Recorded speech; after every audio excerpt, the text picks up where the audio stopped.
thermique. Il est toujours bon de rappeler ces chiffres révélés par l'Agence européenne pour l'environnement ou par l'Université américaine du MIT. Le secteur des transports est responsable de 62% des émissions de dioxyde d'azote en France. Et d'après l'OMS, le dioxyde d'azote a des effets néfastes sur la santé. Une exposition à long terme peut altérer la fonction pulmonaire et augmenter les risques de troubles respiratoires. Les enfants en sont les premières victimes.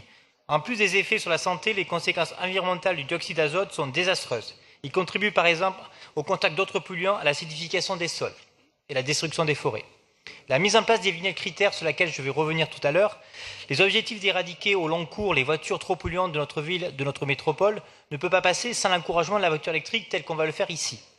Production électrique nucléaire nécessaire à la recherche problématique du recyclage des batteries, les autos électriques posent des questions environnementales, exemple le recyclage des batteries. Néanmoins, elles restent pour le moment un dénominateur acceptable entre mobilité automobile et soutenabilité environnementale.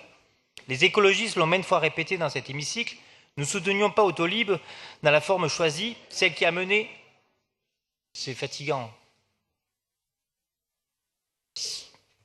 Un peu de silence, s'il vous plaît, afin que Jérôme Glaise puisse poursuivre dans le calme. Merci. Donc, les écologistes l'ont maintes fois répété dans cet hémicycle, nous ne soutenions pas Autolib sous la forme choisie, celle qui a mené ce service à sa perte.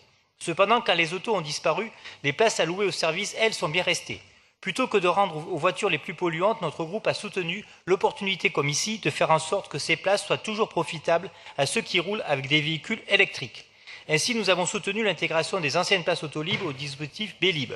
Au vu du succès, le pari effectué a été le bon. Nous voterons donc pour cette délibération et pour l'amendement aussi qui est proposé par l'exécutif, qui précise les conditions générales d'accès et d'utilisation des bornes électriques remises en service par la ville.